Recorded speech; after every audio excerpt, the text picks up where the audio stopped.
Hello and welcome to Wisdom in the Word. I'm your host, Wayne Singh.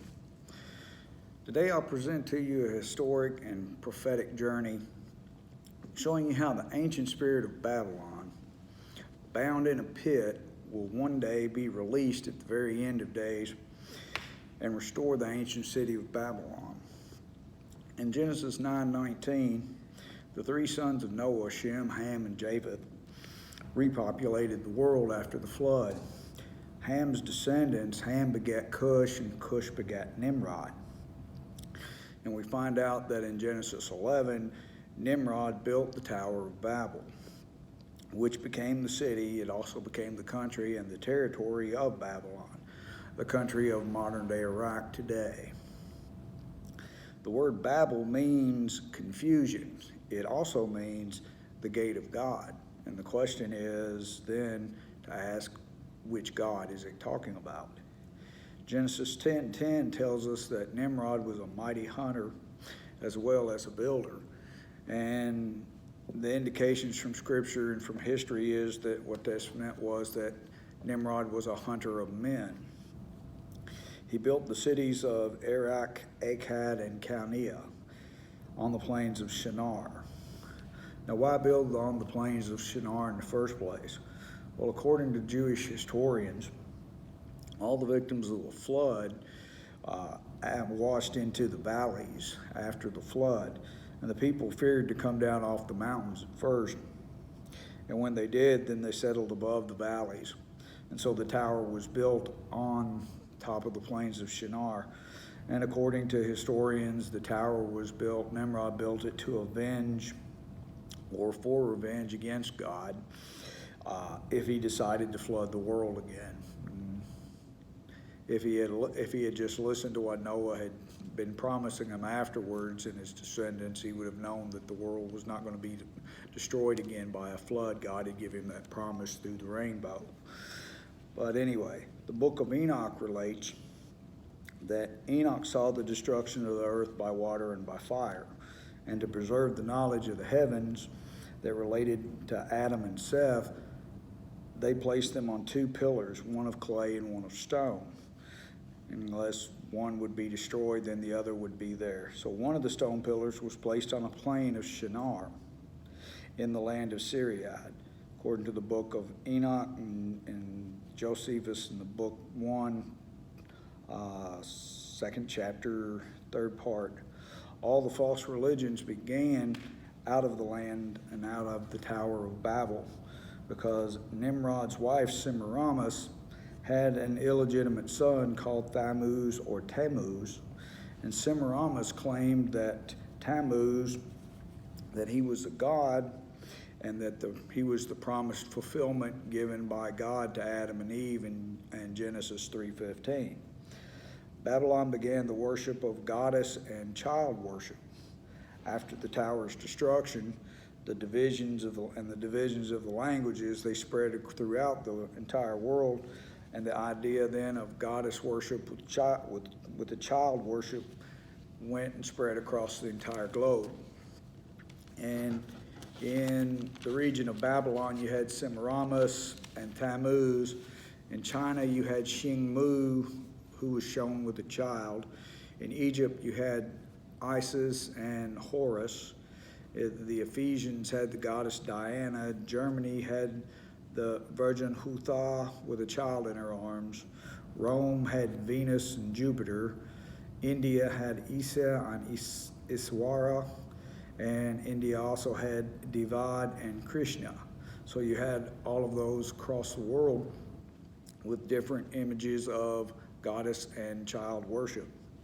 Ishtar, known as the Queen of Heaven, spoken of in Ezekiel, was depicted as riding upon a leopard carrying bows and arrows. This resembles to a certain degree the vision in Revelation 17 of the harlot riding the beast. The leopard is part of the image of the beast in that. In Jeremiah 7:18 and 44, 17 through 19 and 25, it speaks about the Queen of Heaven, which is not an allusion to the Virgin Mary and Christ, but rather to goddess and child worship as well. Israel picked this up from the pagans living around them. Three things were known for the tower was known for, or the Tower of Babel was known for. One was astrology, second one was goddess worship, and the third thing was the propagating of all false religions later on. Now, 2,600 years ago, during the time of Daniel, Babylon was being rebuilt by Nebuchadnezzar, and the walls on the outside of the city were large enough for chariots to race atop. The banquet hall spoken of in Daniel 5 was over a mile long. They had horse-shaped or horseshoe-shaped tables with trained peacocks to carry the wine and the cheese around the tables. It is said that they had 35,000 musicians and that they had the hanging gardens, which became one of the seven wonders of the world. Now, in Ecclesiastes 1:9, it speaks of the thing that has been is that thing which shall be. And that which is done is that thing which shall be done, and that there's no new thing under the sun. The meaning to this is that history repeats itself. If you want to know how something ends, look at the beginning of it.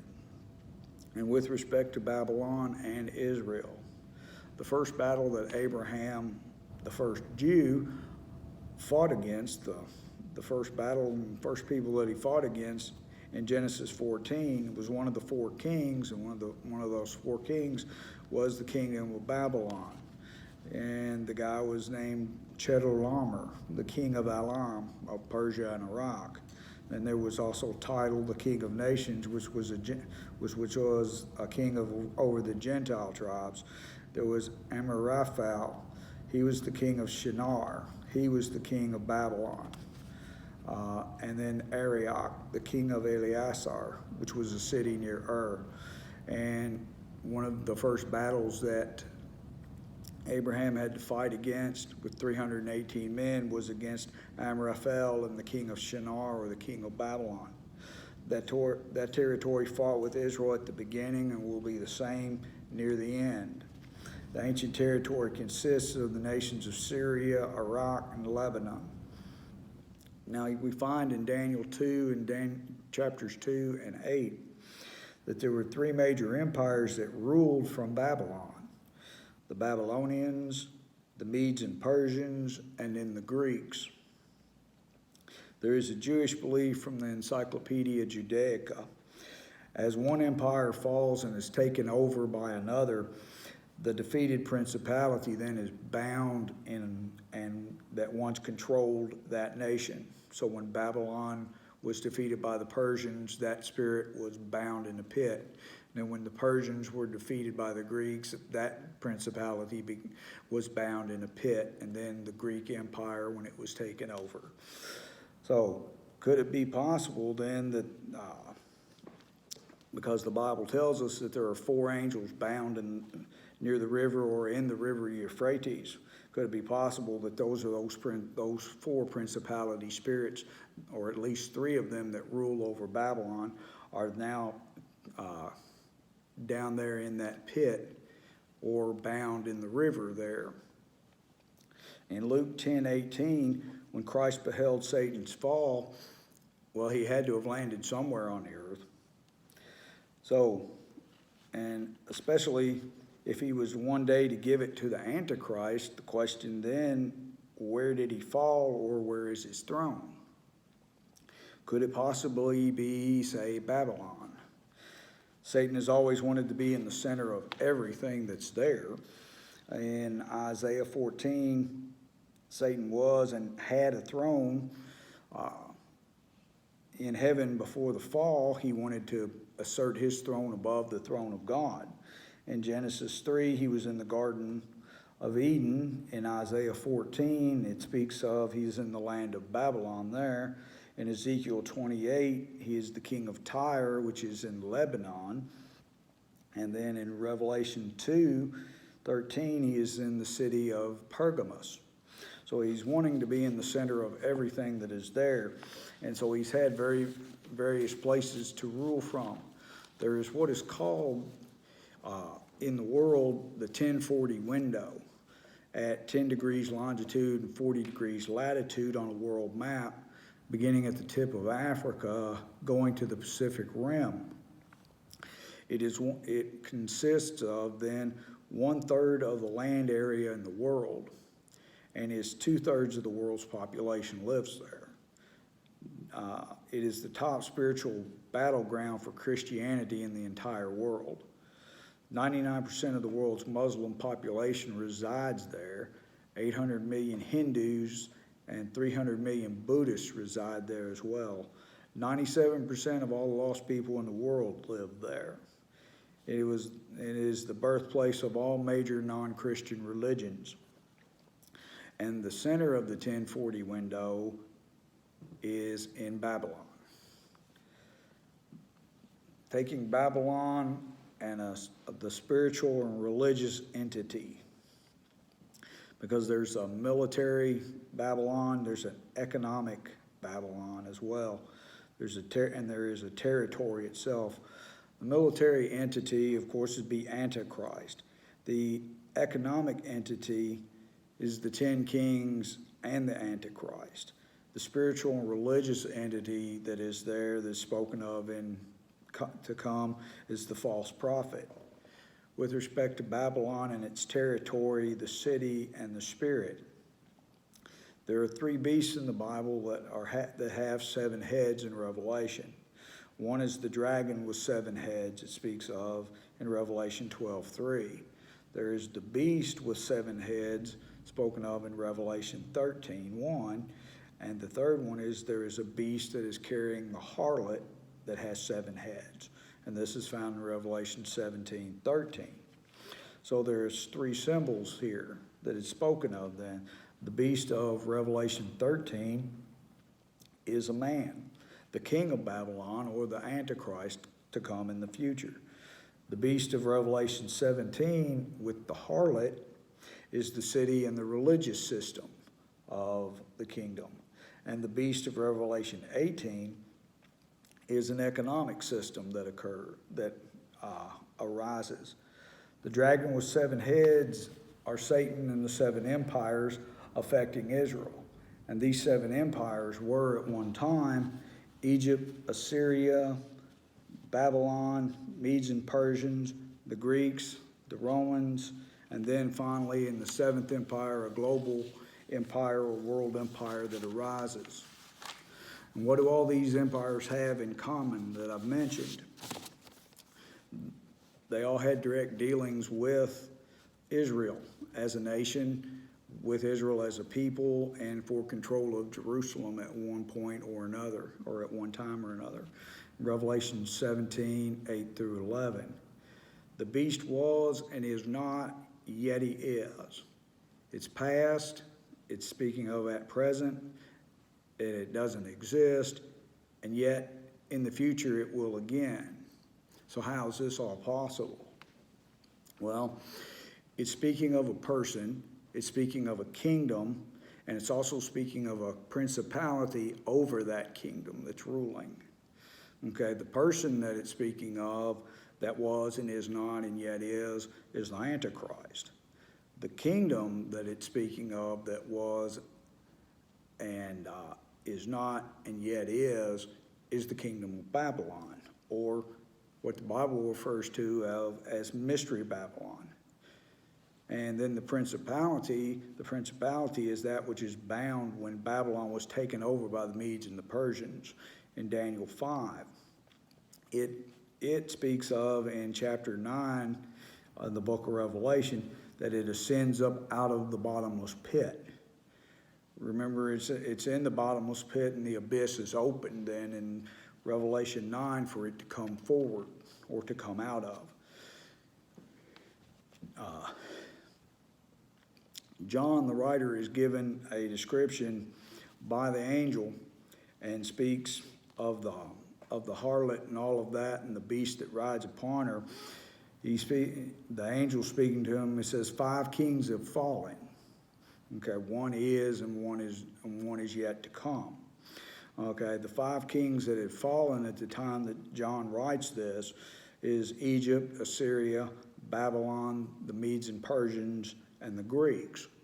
The one that exists at that time is is the nation of Rome, or the empire of Rome. And then the seventh one was coming. The seventh one that's coming is a global government that's going to be ruling the world.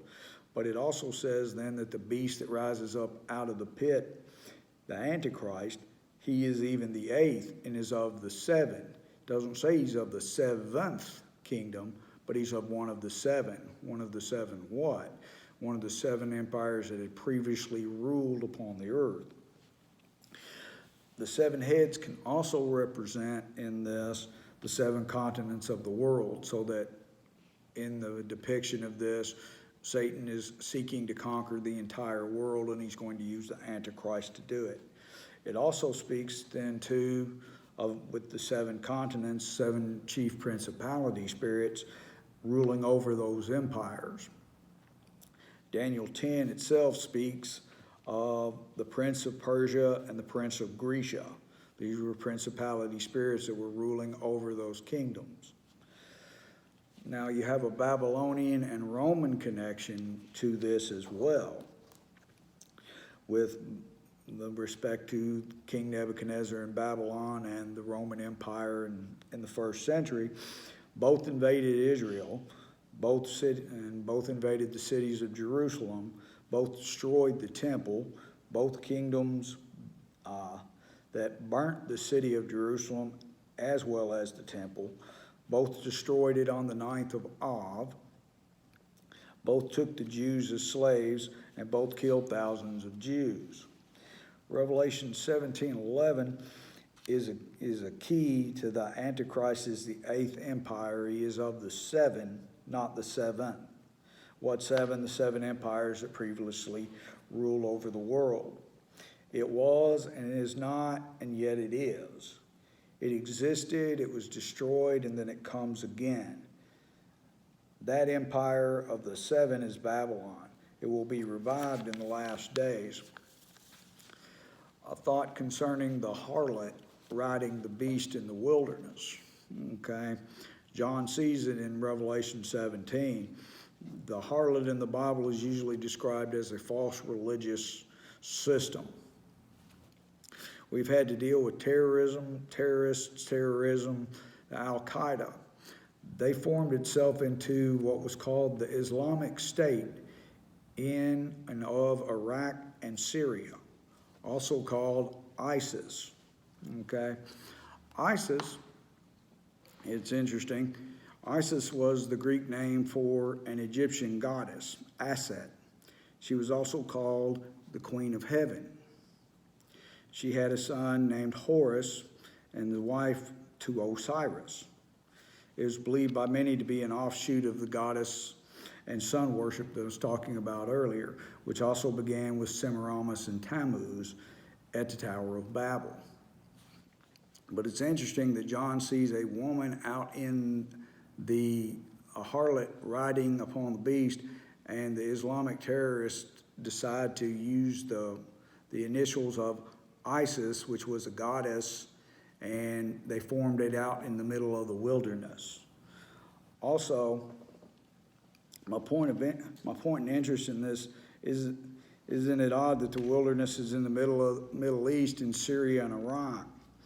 And they would rename the military state after the female goddess. Also, Zechariah 5 through 11 speaks of wickedness being put in an ephah, which was a basket with a lead weight over the top of it. And two stork-like angels, women, take this basket out into the middle of the wilderness. And the 10th and 11th verse of this, and then, because Zechariah is being shown this by an angel, he says, "Then I said to the angel that talked with me, whither do these bear the ephah, or the basket? And he said unto me, to build it a house in the land of Shinar." Okay, they're going to have an empire in the land of Shinar. "And it shall be established and set there upon her own base." Well, later on in the book of Revelation, John sees this image of this woman named Wickedness. She's become a harlot, and now she is riding upon the beast. In Daniel 8 through 9, The he-goat it speaks of in there in history was Alexander the Great, who, when he died in 323 BC, the empire was divided by his 4 generals. Okay, Cassandra, Licinius, Seleucus, and Ptolemy. In Daniel 11:40, the king of the south, because we got to figure out where is this person coming from. Okay. In Daniel 11:40, the king of the south pushes at him, which is Antichrist, so it's not Egypt. The king of the north comes against him, so that is not Turkey. Okay, he attacks Israel and invades it, so he's not coming from Israel. He comes from the east.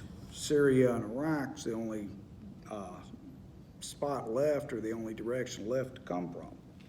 So, and another thing is too, also in the Bible it speaks of in Daniel, why does Edom, Moab, and the chief of Ammon, which is the country of Jordan, seem to escape the hand of the Antichrist here?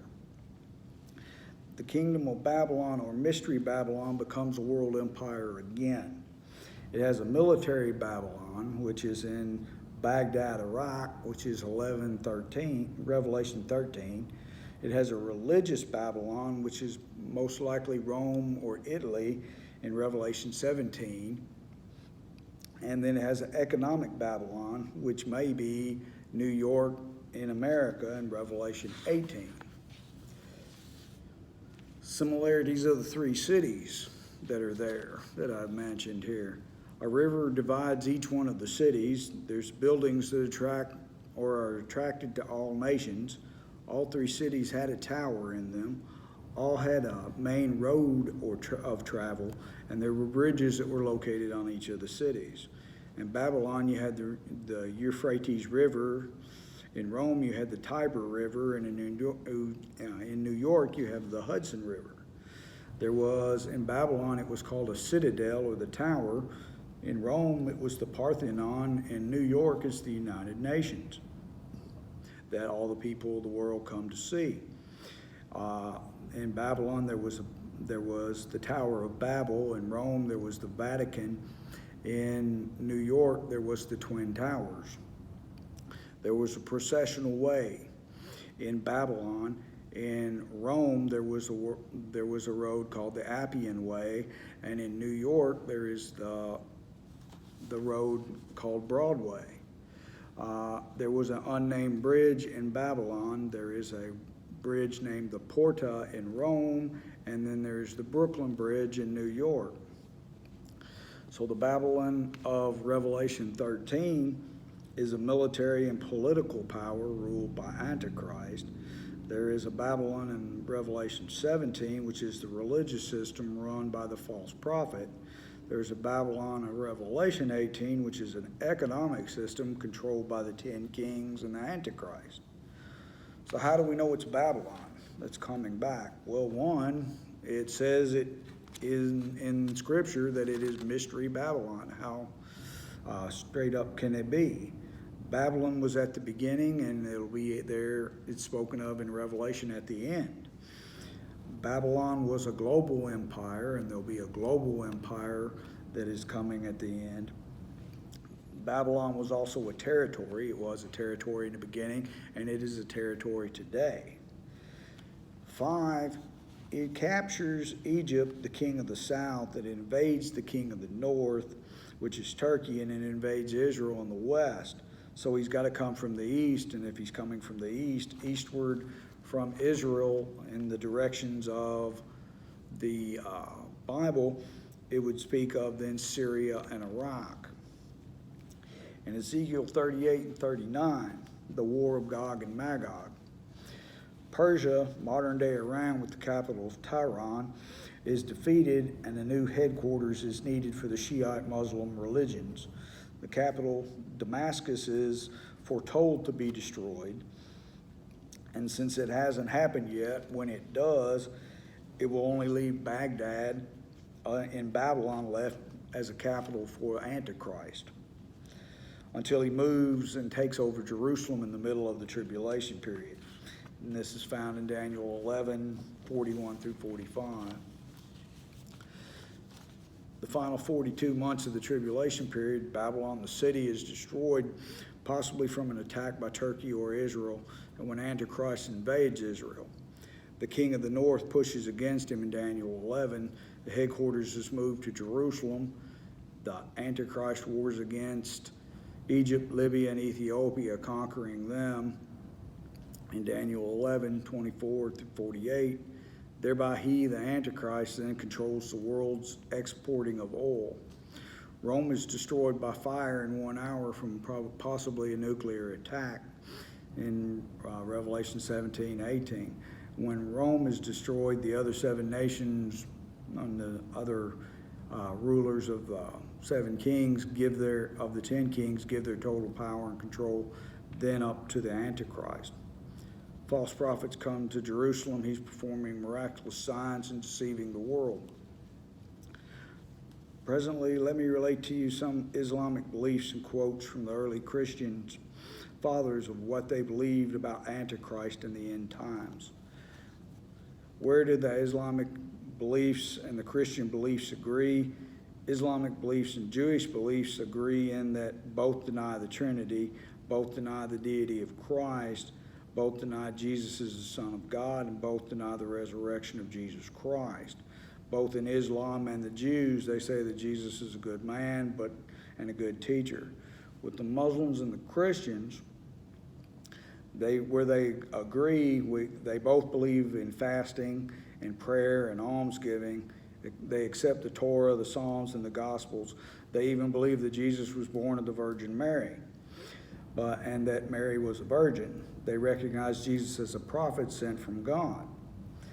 But the fundamental difference between them and Christians is that they deny the deity of Jesus Christ, that he is the Son of God. Okay.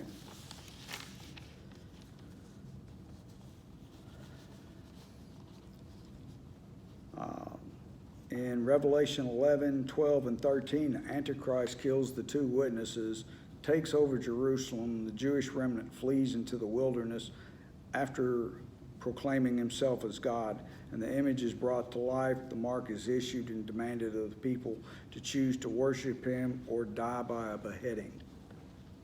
Okay. Now, one of the Islamic beliefs is that when the false prophet appears, Isa and Jesus, to the Muslims, they don't expect to see nail scars. How did they know he's Jesus? By the miracles that he performs, albeit really false miracles. It's causing fire to come down from heaven, the false prophet, and Isa will appear and raise the Antichrist from the dead and heal many. And he'll have the mortal wound will be healed, and he'll bring the image of the Antichrist and the Mahdi to life and have it to speak. Okay. I thank you for your attention today, and today I've presented to you historical and prophetic information of the ancient empire of Babylon and possibly its reemergence in the near future as a world power in the last days. I hope that you've enjoyed this program and that your ears and eyes have been spiritually opened. May you, God bless you, and goodbye.